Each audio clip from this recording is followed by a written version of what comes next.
एक सज्जन ने पूछा था कि होली का समय आ रहा है, संसार में जहाँ भी भारतीय लोग हैं, हिंदू समाज के लोग हैं, सभी होली खेलते हैं और उससे पहले होलिका दहन भी करते हैं। तो क्या संतजन भी होली खेलते हैं? और ये होलिका दहन क्या है संतों की नज़र में? जो लोग विचार सुनते हैं मोबाइल के माध्यम से, यूट्यूब के माध्यम से, अक्सर प्रश्न आया करते हैं। तो जो कुछ प्रश्न प्रासंगिक लगते हैं उस पर कुछ चेष्टा होती है कि कुछ चर्चाएं हो जाए, क्योंकि प्रश्न तो एक व्यक्ति करता है लेकिन लगभग वही भाव, वही प्रश्न हजारों लोगों के मन में होते हैं। तो सर्वप्रथम तो यह है कि संसार में लोग बाहर रंगों का उपयोग करके एक दूसरे के साथ होली खेलते हैं, पर संतों की थोड़ी बात अलग है, साधकों की बात अलग है। एक रंग बाहर का है, लाल पीला काला, लेकिन साधक कहता है कि हे सद्गुरु मुझे रंग देना, लाल पीला नीला में नहीं, ये तो चढ़ेगा उतर जाएगा। आज किसी को लगा दो रंग, शाम को नहाया धुलाया रंग उतर गया। कुछ पक्के रंग हैं तो एक दो दिन बाद उतर जाएगा। पर साधक ये नहीं कहता कि मुझे लाल पीला हरा काला में रंग दो। साधक कहता है ज्ञान के रंग में रंग दो काया। हे सद्गुरु ऐसी कृपा करना, ऐसी अनुकंपा करना कि मेरे जीवन को ज्ञान के रंग में रंग देना। और साधक आगे क्या कहता है, ऐसा ना हो कि आप देर कर दें, आप विलंब कर दें और माया तैयार खड़ी है वो अपने रंग में हमें रंग न ले। क्योंकि जैसे ही आप विलंब करेंगे माया तो चारों तरफ से खड़ी है तैयार, और क्या पता आप देरी किए और माया हमें अपने ही रंग में रंग ले। और माया का रंग तो जानते ही हैं, अनेकों रंग है माया के। कहीं क्रोध का रंग है, कहीं कामना का रंग है, कहीं ईर्ष्या का रंग है, कहीं द्वेष का रंग है, कहीं छल का रंग है, कहीं कपट का रंग है, कहीं हिंसा का रंग है, कहीं व्यभिचार का रंग है, कहीं अहंकार का रंग है। साधक कहता है हे सद्गुरु अगर आपने देरी कर दी तो माया तो मोहबाए खड़ी है, तैयार खड़ी है, प्रतीक्षा में खड़ी है कि कब मौका मिले और हम इस व्यक्ति को अपने अधीन कर लें, अपने रंग में रंग लें। उस प्रश्न का उत्तर यही है कि साधक या संत होली जरूर खेलते हैं, लेकिन उनके जीवन में कोई बाहरी रंग नहीं बल्कि भीतर ज्ञान का रंग होता है। और जो व्यक्ति ज्ञान के रंग में रंग जाता है उसे कोई और रंग की जरूरत नहीं पड़ती। बाहर के रंग तो बहुत क्षणिक रंग हैं, वो प्रतीक मात्र हैं। ये बाहर की होली प्रतीक मात्र है। हमारे यहाँ एक विधान है ऋषि मुनियों का, उन्होंने अपनी अधिकांश बातें या अधिकांश घटनाएं के माध्यम से, अधिकांश घटनाओं के माध्यम से अध्यात्म को प्रदर्शित किया है। संकेत प्रस्तुत करके, प्रतीक प्रस्तुत करके उन्होंने सत्य को दर्शाया है। जैसे अभी महाकुंभ बीता, उसकी घटना यह है कि अमृत प्राप्ति के लिए देवता और दानव मिलकर के समुद्र मंथन किए। समुद्र में पर्वत और पर्वत के ऊपर बासुकी नाग को लपेट करके एक तरफ देवता पूंछ के तरफ और मुख के तरफ दानव खड़े हो गए और वो खींचने लगे और नीचे विष्णु जी कछुआ बनकर बैठ गए। अब ये बातें कल्पना की है, ये कोई यथार्थ बातें नहीं है कि सच में समुद्र में कोई पत्थर डाल करके और सांप से खींचे तो उससे अमृत और जहर निकले, रत्न निकले। वस्तुतः वो संकेत हमारे ऋषियों ने दिया, वो एक प्रतीक हमारे ऋषियों ने दिया कि आप सबके भीतर भी ये महाकुंभ है। अगर आप अपने भीतर चिंतन करेंगे, मंथन करेंगे, सदगुरु के दिए हुए सूत्र से अगर मंथन करेंगे तो मंथन करते करते भीतर से विष पहले बाहर आएगा। ध्यान के द्वारा, चिंतन के द्वारा, मनन के द्वारा हमारा भी विष बाहर आएगा। और जब धीरे धीरे हमारा चिंतन गहरा होगा, ध्यान गहरा होगा, तो एक समय ऐसा आएगा जो धीरे धीरे रत्न भी बाहर निकलेंगे और समाधि में जब हम उतरेंगे तो परम शांति का अमृत भी बाहर निकलेगा। तो संत जन, ऋषि मुनि अपनी बातें संकेत में कहा करते हैं। और आपने देखा होगा उसमें यह दिखाया गया कि जब विष निकला तो महादेव पान कर गए। अब ये कोई बाहर का लिक्विड नहीं रहा होगा, कोई द्रव्य नहीं रहा होगा जिसे महादेव ने पिया होगा। और उसमें एक संकेत और भी आपने देखा है कि महादेव ने जब विष पिया तो कंठ में रोका, हृदय में उतरने नहीं दिया। ये बहुत बड़ा संकेत है हम सबके लिए। वह संकेत यह है कि बाहर कोई लिक्विड जहर महादेव ने नहीं पिया था। वस्तुतः आलोचना का विष, कामना का विष, ईर्ष्या द्वेष का विष, क्रोध अहंकार का विष अगर कभी समाज में पीना पड़े तो उसे दिल में मत उतरने देना, उसे कंठ में रोक लेना, वरना दिल में आपको वो जला के राख कर देगा। अगर कभी कोई निंदा कर दे, आलोचना कर दे, कोई गाली दे दे तो उसे दिल में मत लेना। इसका संकेत इतना ही है, उसे कंठ में रोक लेना। महादेव ने यह संकेत दिया कि अगर कभी ऐसा जहर पीना पड़े तो दिल से मत लेना। कभी बड़ा भाई ने कुछ कह दिया, कभी माँ ने कुछ कह दिया। आजकल ऐसे बच्चे हैं जो दिल पर ले लेते हैं, आत्महत्या ही कर लेते हैं। महादेव ने संकेत दिया कि नहीं, अगर बुरी बातें कोई कह दे, गंदी बातें कह दे, आलोचना की बातें कह दे, कोई गाली दे दे, कोई आपका अपमान कर दे, उन शब्दों को, उन जहर को हृदय में मत आने देना, उसे कंठ में रोकना। तो महादेव ने कंठ में रोका। ये समुद्र मंथन एक संकेत है, उससे हम बहुत सारे अर्थ निकाल सकते हैं, उससे हम बहुत सारे सूत्र निकाल सकते हैं। और दूसरी बात, महादेव ने संकेत किया कि जब अमृत आ जाए तब उसे सब में बांटना, अपना भी हृदय में लेना और सब में बांटना। और जो पात्र होगा वो पी लेगा, जो पात्र होगा वो धारण कर लेगा। पर हम आज उल्टा करते हैं, उल्टा करते हैं कि नहीं। कोई गाली दिया तो दिल में ले लिया, और सत्संग है तो मस्तिष्क में ही रोक लेते हैं, उसको दिल में उतरने ही नहीं देते। उल्टा करते हैं। ज्ञान की बातें हैं, हम उसे कंठ में रोक लेते हैं, और गाली किसी ने दे दी हम दिल में ले लेते हैं। अभी सत्संग चल रहा है, आप घर जाएं, 2 दिन बाद कोई कहेगा कि क्या सुना, आप कहेंगे 2 घंटा बैठा तो, लेकिन उतना ध्यान नहीं। लेकिन कोई पूछे कि 10 साल पहले किसी ने आपको गाली दी थी, याद है? अरे याद नहीं रहेगा, उसने गाली दी थी, अमुक जगह पर दी थी और इतने लोगों के बीच दी थी, मुझे पूरा याद है। मतलब 10 साल पहले दिया हुआ गाली आप याद रखे हैं, लेकिन 2 दिन पहले का सत्संग भूल गए। ये संकेत समुद्र मंथन से है, और उसके गहरे संकेत यह है कि हम ध्यान के द्वारा, सद्गुरु संतों के द्वारा दिए गए ज्ञान के उपदेशों के द्वारा अपने भीतर एक मंथन करें, एक चिंतन करें। प्रथम सत्र में हमारे गुरुजन से आप सुन रहे थे, करहु विचार जो सब दुख जाई। वो विचार, वो विवेक रूपी मंथन जब हम भीतर करेंगे तो धीरे धीरे हमारे सारे विष बाहर हो जाएंगे। हम अपना विष बाहर निकालने को राजी नहीं है, हम अपने भीतर के विकारों को बाहर करने को राजी नहीं है। हम दूसरे के विकारों को ठीक करने की चेष्टा में हैं कि दूसरा ठीक हो जाए। एक पिता सोचता है पुत्र को सुधार दूं, एक पुत्र सोचता है नहीं पहले पिताजी को समझा दूं, एक पति सोचता है पत्नी को समझा दूं, पत्नी सोचती है पति को समझा दूं, और कोई किसी को समझा नहीं पाता। सरल उपाय यह था कि खुद को समझा दो, जगत समझ गया।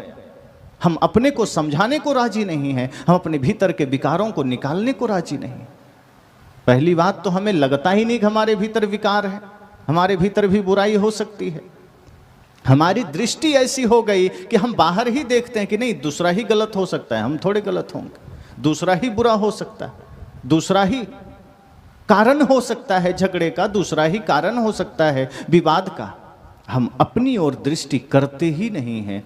समुद्र मंथन एक संकेत है, ऋषियों ने दिया कि अपने भीतर मंथन करके अपने विष को बाहर निकालना, अपने कचड़े को बाहर निकालना, वरना वो विष आपको ही जहरीला बना देगा, विषाक्त बना देगा।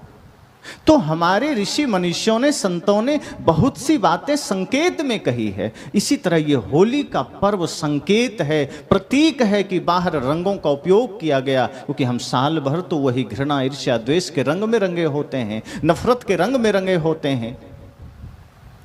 एक बार संतों ने, ऋषियों ने यह विधान बनाया कि कम से कम एक दिन होलिका दहन करके, अर्थात अपने बुराइयों की होली जला करके, अपने बुराइयों को जला करके और प्रेम के रंग में रंग जाना, ये संकेत होली का है। हमने कहाँ लिया, अब तो रंग की प्रधानता हो गई। और होलिका जलाने में कई लोग, कितने लोगों का घर जला देते हैं। वो अपने भीतर के विकारों को तो क्या ही जलाएंगे, अपने भीतर के बीमारी को क्या जलाएंगे। वो होलिका के नाम पर कितने लोगों के धान में आग लगा देते हैं। बाहर खेतों में रखा होता है अनाज, उसकी ढेरी में आग लगा दी। कई जगह घटनाएं आती है, कितने लोग इसी मौका का फायदा उठाकर कितने के घर जला देते हैं, झोपड़ियां जला देते हैं। ये हमारे भीतर का विष बाहर आ रहा है, ये हमारे भीतर का जहर बाहर आ रहा है। सदगुरु संत कहते हैं ये होली संकेत है। वस्तुतः आप अपने मन को ज्ञान के रंग में रंगिए, प्रेम के रंग में रंगिए। रंग दे प्रभु ज्ञान के रंग में काया। इसलिए साधक कहता है कि हे सदगुरु, ऐसे महान सदगुरु संतों से साधक प्रार्थना करता है कि हे सदगुरु, मेरे मन को ज्ञान के रंग में रंग देना। ये संसार तो तैयार खड़ा है, आप जहां देर करेंगे पता नहीं माया रंग ले। और एक बार माया के रंग चढ़ गए तो फिर कोई उतार नहीं पाता है, बहुत मुश्किल होता है। जन्म जन्मांतर उसी में पड़ना पड़ेगा, उसी में सड़ना पड़ेगा, चलना पड़ेगा। इसलिए हे सदगुरु, ऐसी कृपा करना कि हम पर ज्ञान का रंग चढ़ाना। ज्ञान का अर्थात प्रेम का, और ये जीव का रंग भी तो ज्ञान का ही है, स्वरूप तो ज्ञान का ही है।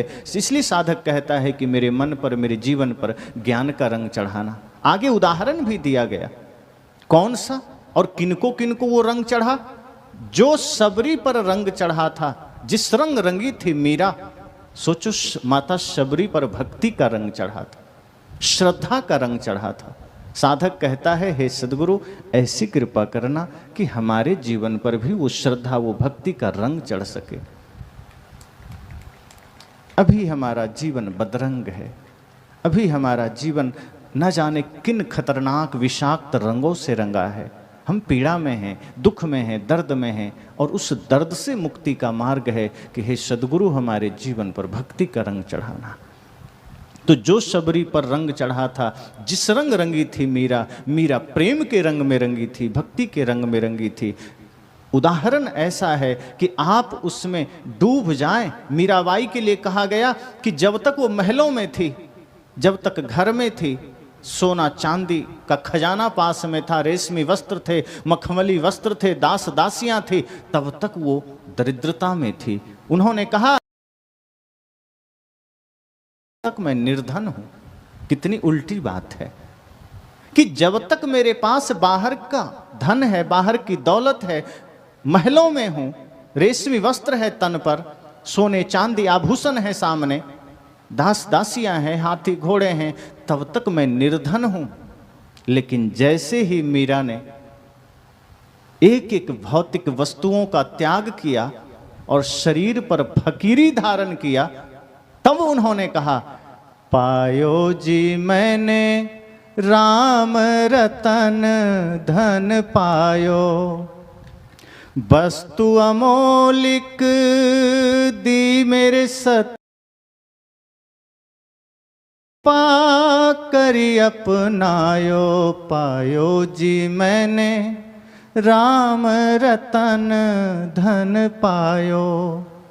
जब सब कुछ था, घर परिवार संसार धन दौलत, तब कहा मैं निर्धन हूं, मेरे पास कुछ नहीं है। लेकिन जब बाहर का त्याग कर दिया, फकीरी धारण करके गलियों में आ गई, तब कहती हैं पायो जी मैंने, अब मैंने पा लिया, अब मुझे मिल गया।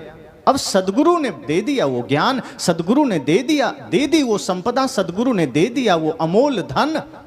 और उस धन के बारे में कहा गया, खर्चे नहीं कोई चोर न लूटे, दिन दिन बढ़त सवायो। कहा वो धन गुरु ने दे दिया, वो धन सदगुरु ने दे दिया, वो ज्ञान का धन, वो प्रेम सत्य राम का धन दे दिया, जो अब कभी खर्च नहीं हो सकता, दिन दिन बढ़ते जाएगा।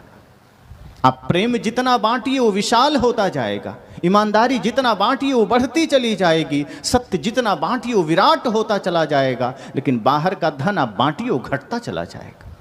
जैसे आपके पास मान लीजिए 1 लाख रुपया है, आपने 1 रुपया किसी को दान कर दिया, तो 1 लाख में 1 रुपया तो घट गया ना, बढ़ेगा तो नहीं। क्योंकि वो रुपया अपने बाहर से कमाए हैं, बटोरे हैं, शरीर के लिए, शरीर की व्यवस्था के लिए, उसका काम शरीर के लिए है, उसका उपयोग शरीर के लिए है।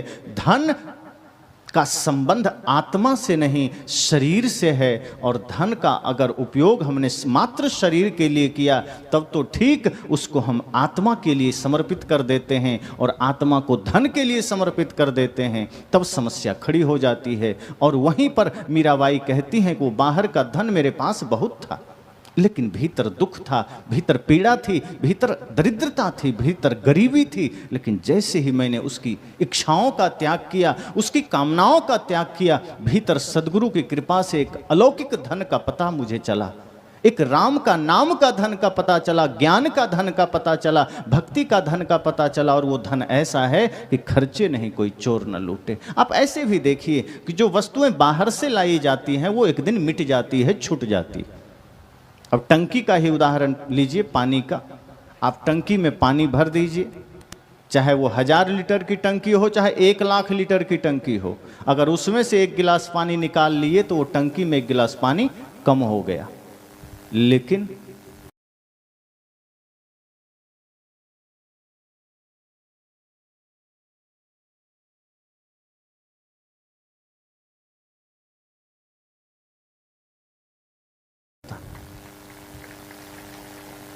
मीरा ने कहा कि संसार का धन अगर बाहर से बटोरोगे एक दिन छूट जाएगा, मिट जाएगा, आप उसके होते हुए गरीब रहोगे। लेकिन जिस दिन सदगुरु की कृपा से आप प्रेम का धन भीतर उद्घाटित कर लोगे, जो धन आपके हृदय में भीतर प्रकट हो जाएगा, वो धन आपको अमीर बना देगा, धनवान बना देगा। वही धन आपको महत्वपूर्ण बना देगा।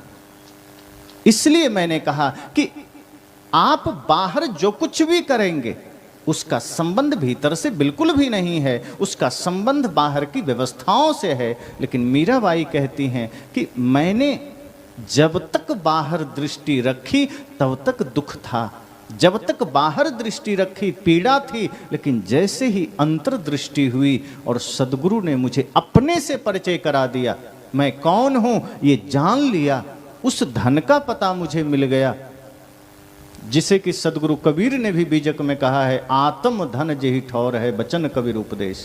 आत्म धन का पता जब हमें गुरु से मिल गया, अपना पता मुझे मिल गया, तब हम अमीर हो गए, धनवान हो गए। अब तक हम गरीब थे। एक शिष्य बल्कि एक भक्त था, सेठ, अपने गुरु के पास गया,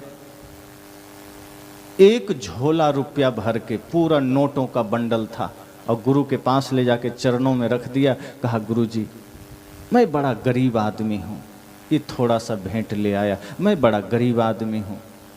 तो गुरु जी के बगल में उनके शिष्य खड़े थे, उन्होंने देखा कि ये रुपया बंडल पूरा भर के झोला में लाया है, ये आदमी कहता है मैं बड़ा गरीब आदमी, ये कैसी उल्टी बात कर रहा है, कोई गरीब आदमी झोला भर के रुपया देता है क्या, ये तो बड़ा सेठ मालूम पड़ता है। उसे लगा कहीं पागल तो नहीं, शिष्य था, गुरु तो था नहीं जिसके भीतर प्रतीकों का अर्थ समझ में आ जाए। उसने सोचा कि शायद ये पागल होगा, लेकिन जैसे ही वो गया गुरु जी से कहा, गुरु जी ये आदमी तो बड़ा समझदार था, लेकिन फिर भी ये पागलपन क्यों कर रहा था। रुपये का बंडल चढ़ा गया, इतने रुपये जो चढ़ा सकता है दान में, वो कहता है मैं बड़ा गरीब आदमी हूं। गुरु जी ने कहा कि तुम बाहर देख रहे थे, मैं उसके भीतर देख रहा था। वो बाहर से धन से अमीर है, लेकिन जिस वजह से उसने अपने को गरीब कहा वो इस अर्थ में कि उसका कहने का तात्पर्य इतना ही था कि हे सदगुरु, ये बाहर का धन तो मेरे पास है, लेकिन इसके होते हुए मैं इसलिए गरीब हूँ क्योंकि अभी मेरे जीवन में प्रेम का धन नहीं है, भक्ति का धन नहीं है, सत्य का धन नहीं है। और जिसके जीवन में प्रेम भक्ति का धन नहीं, वो गरीब ही होगा। तो मीराबाई ने प्रेम धारण किया, सत्य धारण किया, भक्ति धारण किया, वही बात साधक कहता है कि जो शबरी पर रंग चढ़ा था, जिस रंग रंगी थी मीरा, भक्त सुदामा तुलसी रंगे थे, जिस रंग रंगे कबीरा। सबका नाम गिनाया कि कहीं ना कहीं सब प्रेम, श्रद्धा, भक्ति, ज्ञान के रंग में रंगे थे। सदगुरु कबीर सभी रंगों में रंगे थे। उनके जीवन में ज्ञान का भी रंग है, प्रेम का भी रंग है, सत्य का रंग है, भक्ति का रंग है, संपूर्ण रंग उनके जीवन में है।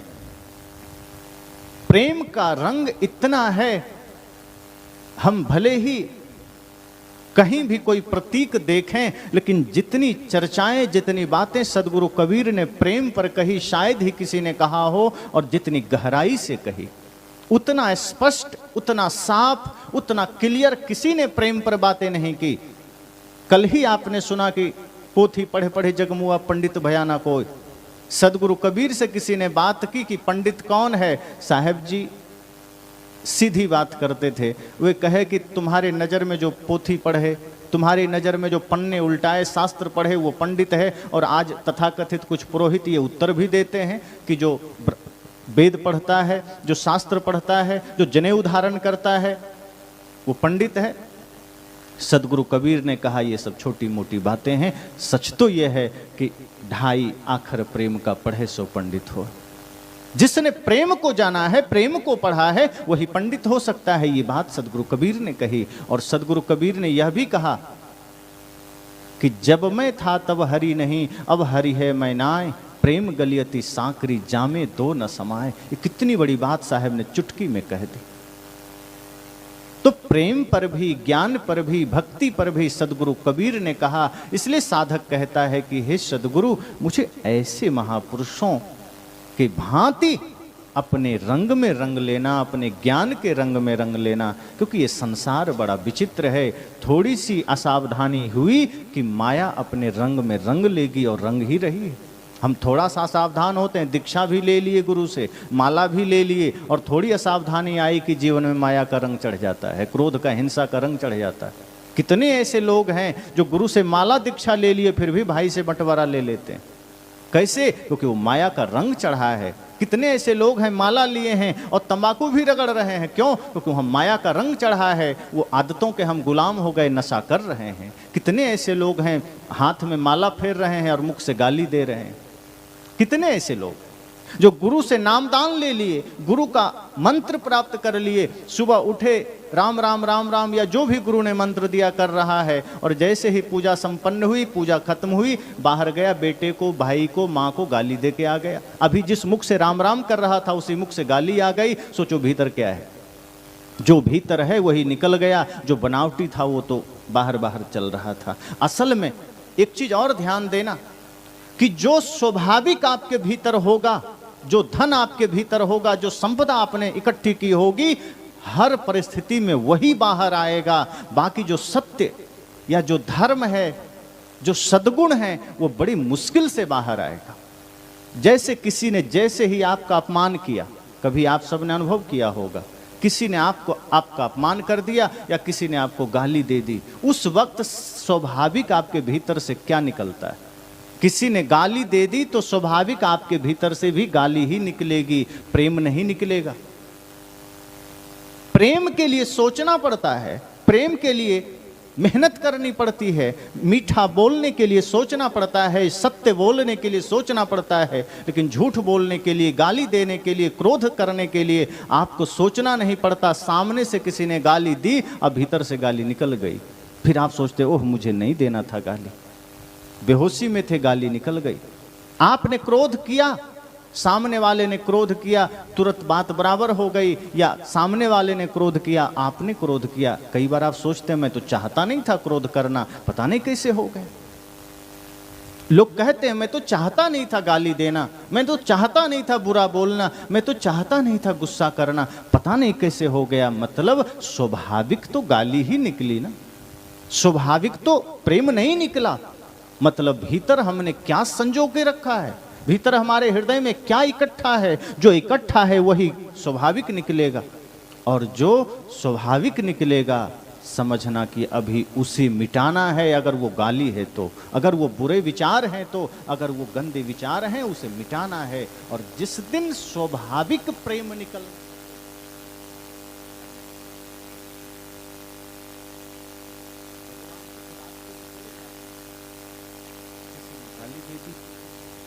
जरा देखना, उनके विचारों के माध्यम से एक इमेजिन आप करिए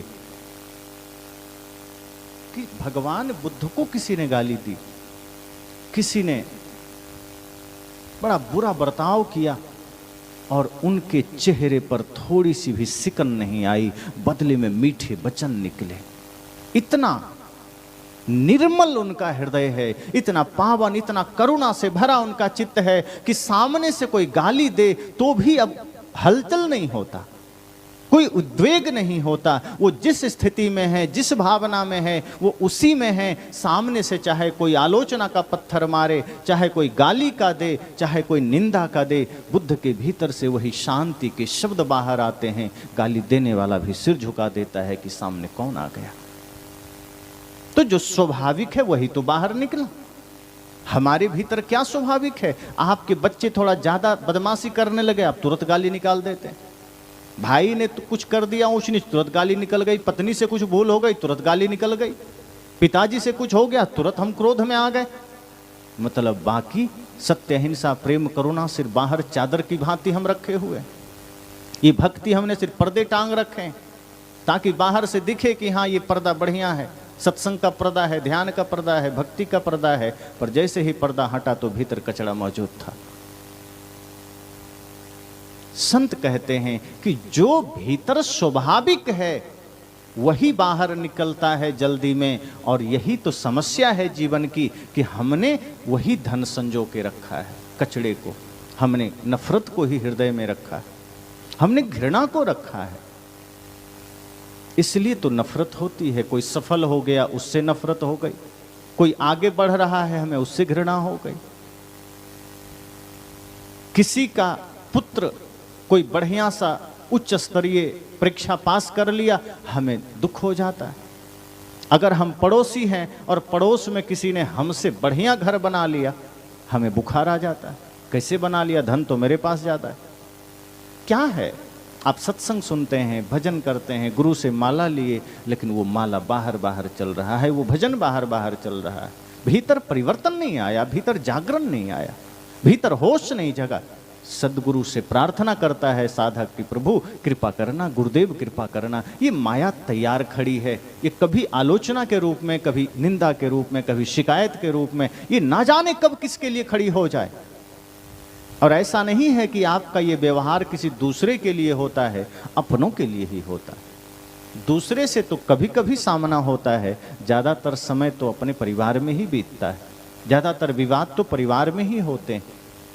और आज भारत की स्थिति यह है कि आप कोर्ट में जाएं, न्यायालय में जाएं, तो ज़्यादातर मामले परिवार के ही होते हैं, भाई भाई के ही होते हैं। वहाँ बहुत भयंकर मामले दूर दूर के कम होते हैं। ये पड़ोसी के मामले, ज़मीन के झगड़े, भाई भाई के झगड़े, गाली गलौज के झगड़े, इसी वजह से वहाँ डायरियाँ भरी पड़ी है और हम उसी में जीवन जी रहे हैं। इसी से हमारा जीवन, हमारा मन, हमारा आचरण सब रंगा हुआ है, हमारा विचार रंगा हुआ है।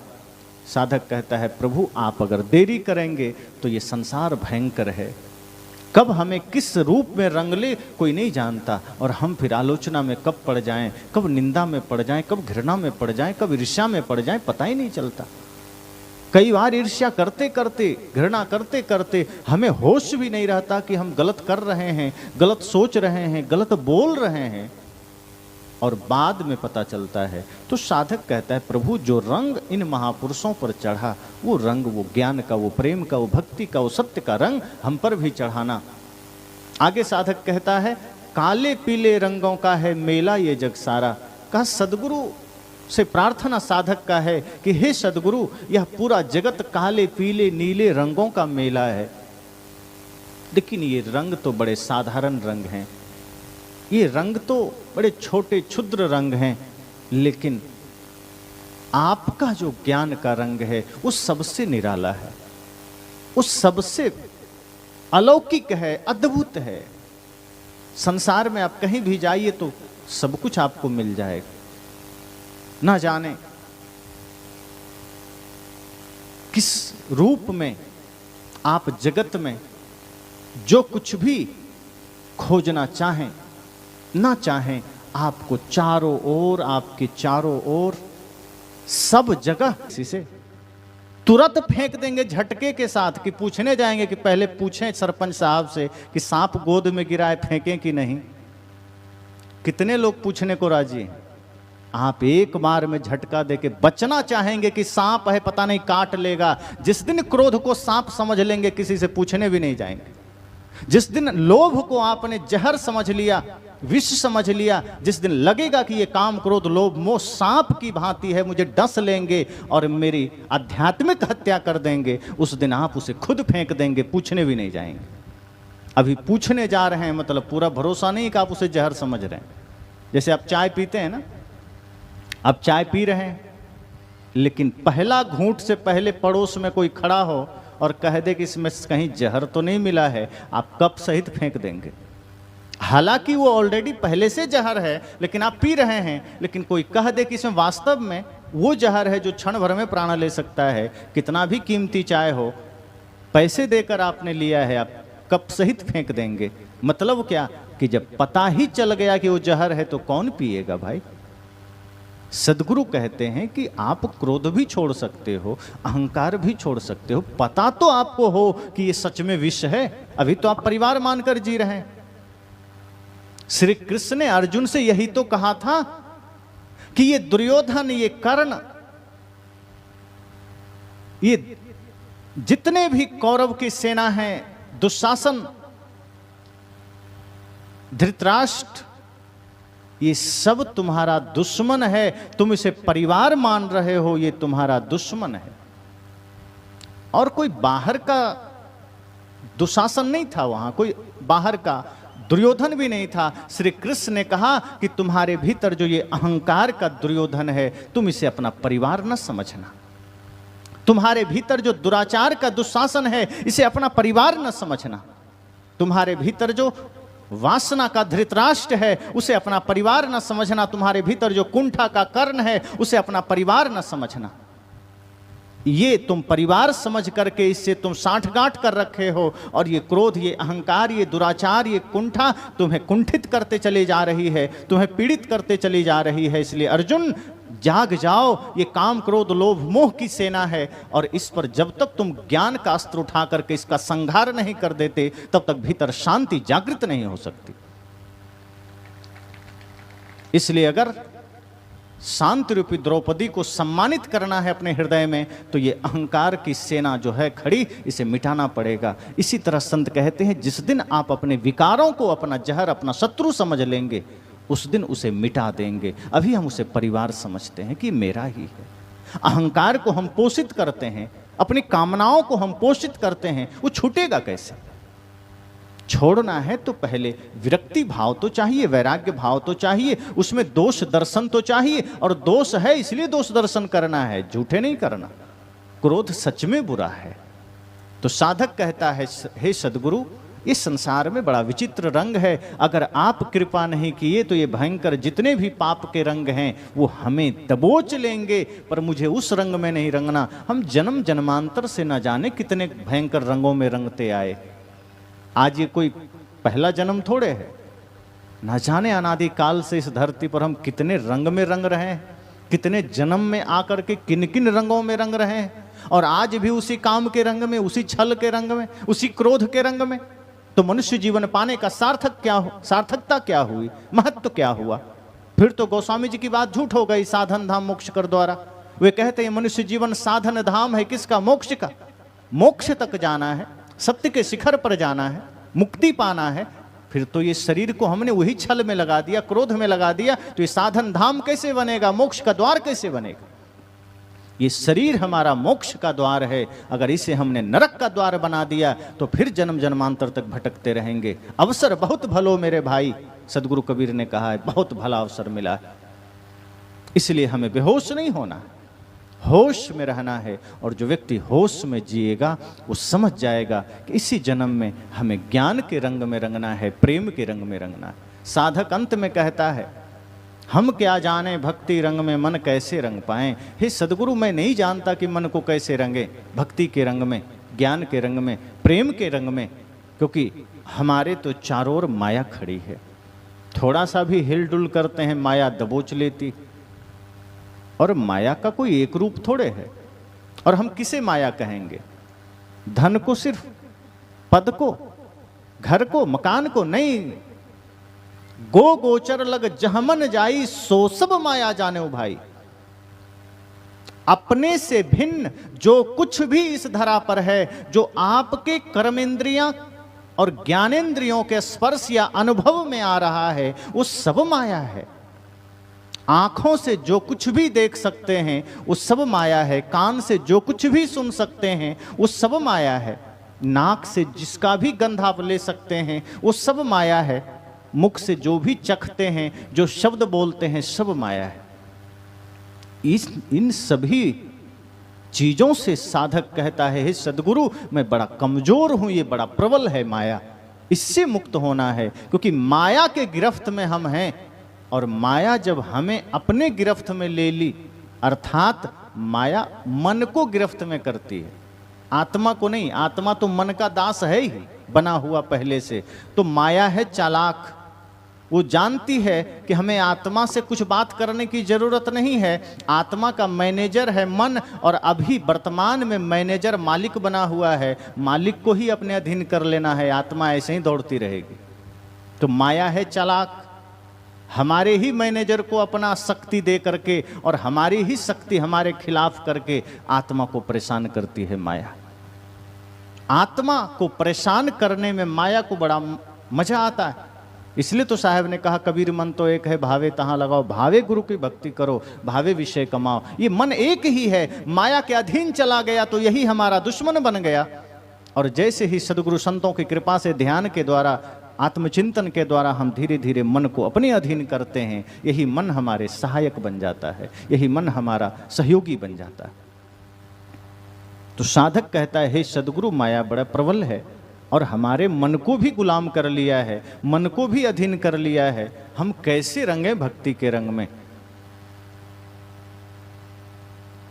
मन को भक्ति के रंग में कैसे रंगे? हम निर्धन हैं, हम पर करना अपनी दया की छाया। हे सदगुरु, हम निर्धन हैं। वही बात आ गई जो मीरा ने कहा था कि हम सब कुछ होते हुए गरीब हैं, निर्धन हैं। सब कुछ होते हुए हम दरिद्र हैं। साधक भी कहता है, हे सदगुरु, बाहर तो बहुत कुछ है मेरे पास, सारा ऐश्वर्य है, लेकिन जब मैं आंखें बंद करके सोचता हूं तो लगता है किसी भी क्षण सब छूट सकता है और छूट जाएगा। और जब अपने भीतर झांकता हूं तो ये मेरा हृदय खाली खाली नजर आता है। कोई धन यहां नहीं है, सब बाहर पड़ा है जो मेरा है नहीं। जो होगा जो मेरा होगा वो मैंने कमाया नहीं। जो प्रेम का धन, भक्ति का, सत्य का धन मेरा होना चाहिए वो है नहीं। हे सदगुरु, कृपा करना, हम निर्धन हैं, हम पर करना अपनी दया की छाया। हे सदगुरु, ऐसी कृपा करना कि हम धनवान बन सकें, ज्ञानवान बन सकें। सदगुरु कबीर से पूछा था ना किसी ने कि हे सदगुरु, धनवान कौन है, धनी कौन है, राजा कौन है? अभी कोई पूछ दे कि इस पूरी दुनिया में सबसे ज्यादा धनी कौन है, तो अधिकांश लोग कहेंगे एलन मस्क, टेस्ला का मालिक, स्टारलिंक का मालिक, वही सबसे धनी है। और भारत में तो अंबानी का नाम आ जाएगा, टाटा बिरला का नाम आ जाएगा, अडानी का नाम आ जाएगा।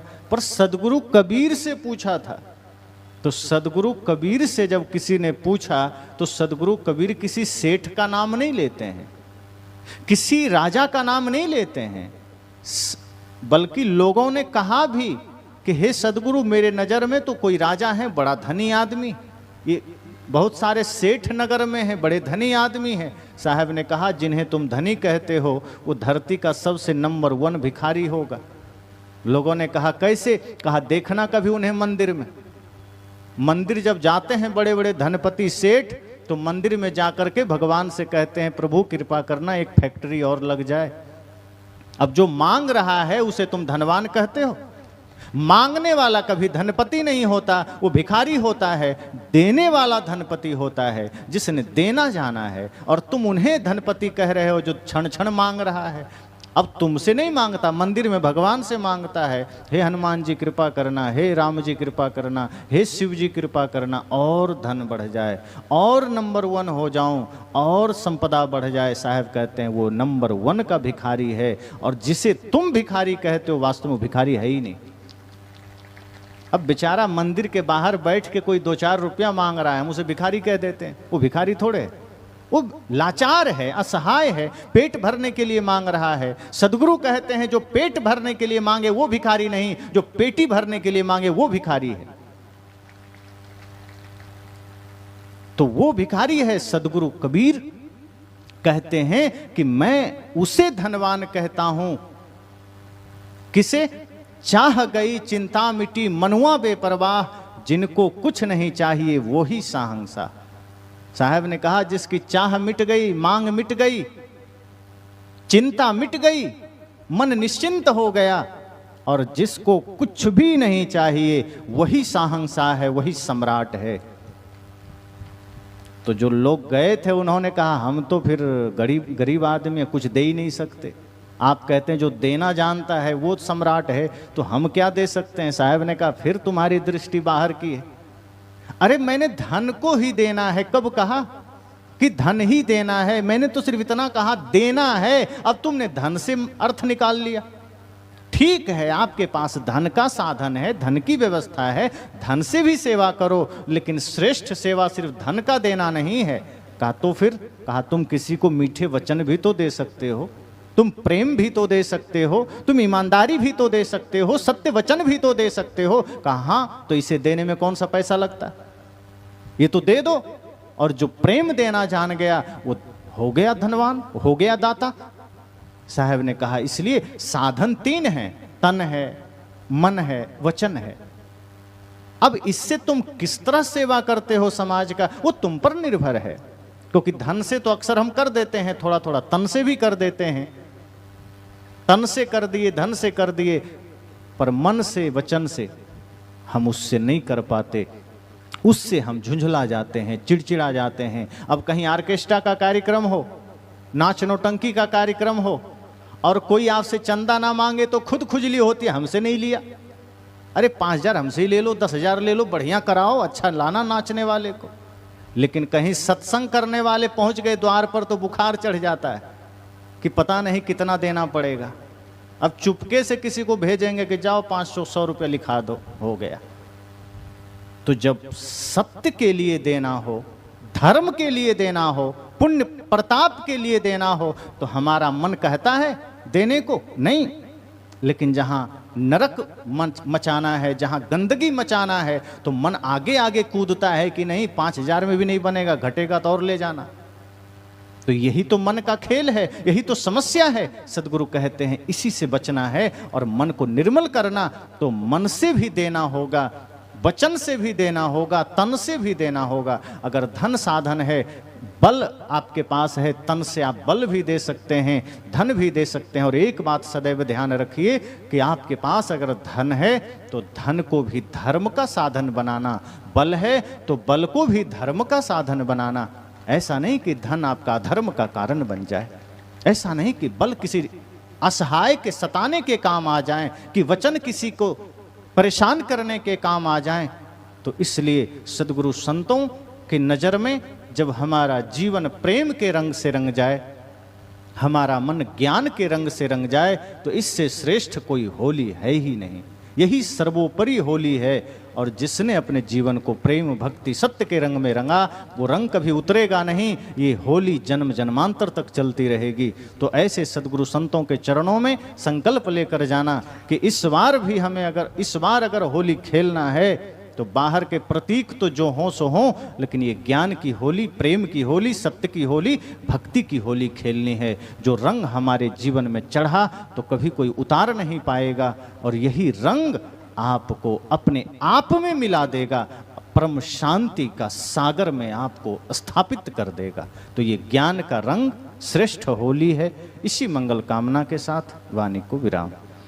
रंग चढ़ी सत्संग की, रंग चढ़ी सत्संग की, जो रंग संतन के साथ जिसका चोला रंग गया, ओ धन धनवा को भाग, ओ धन धनवा को भाग। इसलिए बहुत ही संक्षिप्त में हमारे अधिकारी साहिब जी अपनी वक्तव्य विराम दे करके साहिब जी को समय दिए। तो मैं यही कहूंगा कि दूर से ही अपनों की आहट पहचान लेते हैं, चेहरे देखकर दूसरों की फिदरत जान लेते हैं। हम तो देखे नहीं थे उन नूरगिनिया संत को, पर आपको ही हम सदगुरु कबीर साहिब मान लेते हैं, आपको ही हम सदगुरु कबीर साहिब मान लेते हैं। इसी सद्भावना के साथ बहुत ही दिव्यतम और अप्रतिम भाव के साथ हम सबकी संचेतना को संचेतित करने के लिए, जागृत करने के लिए हमारे बीच ये साहिब जी का शुभागमन, बड़े ही हम सब धन्य हुए आपको पा करके, आपके सानिध्य पा करके।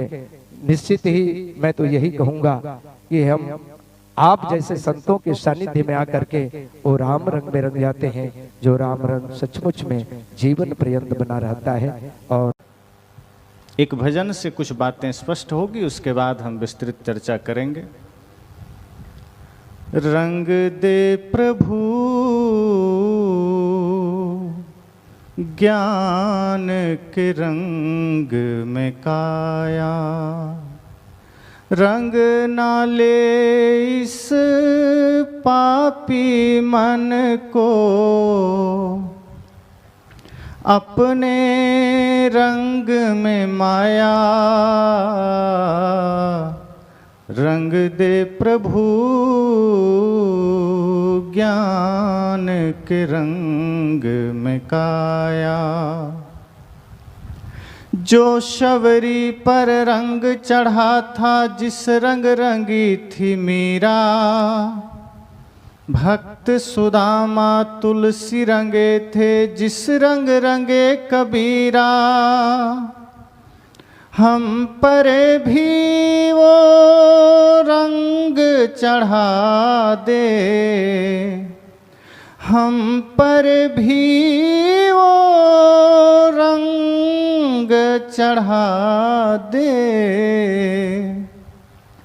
उन पे जो रंग चढ़ाया, रंग दे प्रभु ज्ञान के रंग में काया।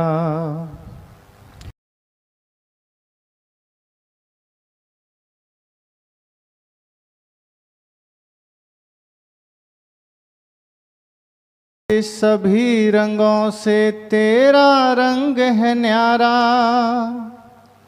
जिनको लागा रंग ये तेरा, जिनको लागा रंग ये तेरा, कोई उतार न पाया। रंग दे प्रभु ज्ञान के रंग में काया। हम क्या जाने भक्ति रंग में मन कैसे रंग पाए, रंग पाए इस रंग में मन जब तू रंग चढ़ाए।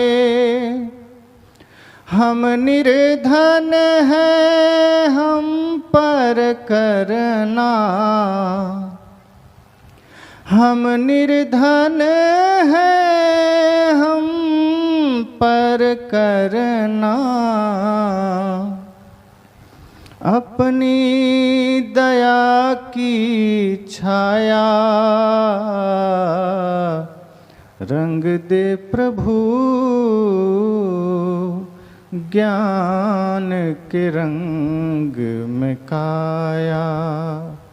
रंग ना ले इस पापी मन को, अपने रंग में माया। रंग दे प्रभु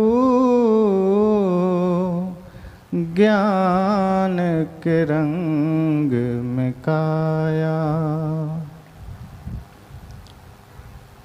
इस भजन में एक साधक कह रहा है, रंग दे प्रभु ज्ञान के रंग में काया।